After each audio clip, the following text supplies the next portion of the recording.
Alors, dans les actualités complètement folles que je vous ai repérées aujourd'hui, eh bien sûr, alors c'est une question, je crois que c'est Darkinux, mais je suis plus trop sûr.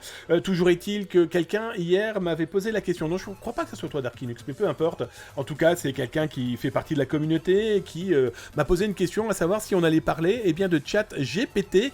Ce chat qui fait énormément parler ces derniers temps. Cette intelligence artificielle qui permet à la moindre question de vous faire un poème, de vous faire une disserte, de vous faire du code source en HTML, de vous proposer de créer ce que vous voulez. Enfin bref, l'algorithme en lui-même est génialissime. Une petite information, je voyais pas mal de gens se plaindre en disant « il dit pas tout le temps la vérité ou de vraies choses ».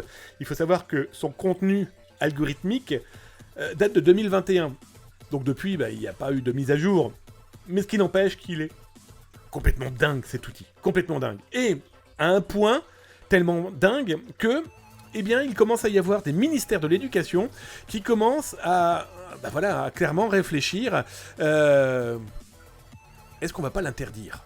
Alors, je vous mets l'article là en ligne sur le chat de Twitch. Venez tous les soirs, 19h, 20h sur Twitch. On parle de cybersécurité. On regarde au-dessus de l'épaule des pirates. Si tu es en Europe et si tu es en Amérique du Nord, Québec, Montréal, Amérique du Nord francophone, bien sûr. 13h, 14h, installe-toi tranquillement, tu auras là le lien. Et si tu es sur YouTube, il n'y a pas de chat. Mais là en dessous, tu retrouves bien sûr dans le descriptif de l'émission le lien correspondant à l'article. Et bien sûr, petite cloche, petit pouce, et laisse-moi un message. Et d'ailleurs, donne-moi un avis sur le contenu de ce que tu viens de lire ou de ce qu'on va discuter là maintenant dans la vidéo pour me donner ton avis sur qu'est-ce que tu en penses, toi. Est-ce que tu t'en sers d'abord de ChatGPT ? D'ailleurs, là sur Twitch, vous vous en servez de ChatGPT ? Moi, je vais être très clair avec vous. Je me suis amusé tout l'après-midi à faire l'intégralité de mes posts Twitter avec ChatGPT. Et on verra si cet algorithme est si fort, si bon, si intelligent. En tout cas, c'était complètement fou parce que voilà, je lui ai posé des questions, dont celle que je vais vous montrer là maintenant. Le truc est capable de répondre à tout et n'importe quoi. Moi, je trouve ça génialissime, mais ça peut faire froid dans le dos. Et l'exemple très concret, c'est quoi ? Eh bien voilà, les écoles de l'État de New York, ont eu interdiction d'utiliser dans leur matériel, au sein des établissements, ChatGPT. Il est interdit d'utiliser cet algorithme, il est interdit d'utiliser aujourd'hui cette intelligence artificielle, parce que et je trouve qu'ils n'ont pas tort sur le contenu de leur pourquoi ils veulent interdire. J'ai pas dit que j'étais pour l'interdiction, bien au contraire. Mais ils n'ont pas tort quand ils disent, sur l'impact négatif que ça peut avoir sur les élèves, sur les enfants, sur les étudiants. J'ai dernièrement vu des étudiants clairement l'utiliser pour commencer à faire des intros, des introductions ou des pieds de rédaction, de contenu, voilà. Et après, quand vous demandez à un algorithme, à une intelligence artificielle de vous faire carrément votre, je sais pas moi, un texte et que vous ne le relisez pas véritablement, que vous le laissez dire ce que lui décide, sans y apporter votre propre humanité, il ne faut pas s'étonner que vous pourriez potentiellement devenir de gros débiles, pardon du terme. Mais bon, j'exagère à peine quand même, parce que là, bref.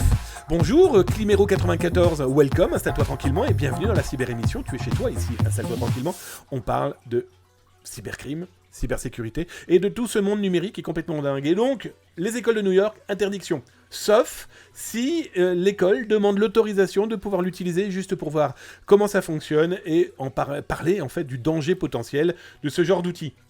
Alors on se doute bien que le porte-parole de ChatGPT a dit chez PT, oui ok, mais bon, déconnez pas, c'est vrai qu'il est important d'écouter toutes les préoccupations de tout le monde, mais enfin, interdire, c'est pas équitable. Bref, voilà, je ne sais pas ce que vous en pensez, donnez-moi votre avis là sur le chat.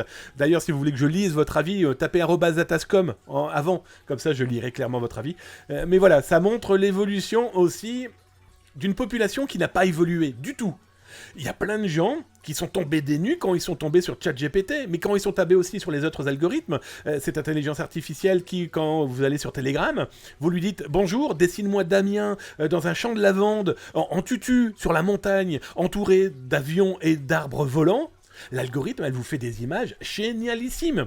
Il y a plein de gens qui sont tombés des nues en disant « Waouh, moi je suis encore au papier crayon, que faire face à ça ? Bon interdisons-le ». Voilà, je pense que les discussions ne font que commencer. Espérons que ça ne sera pas que de l'interdiction, encore et toujours.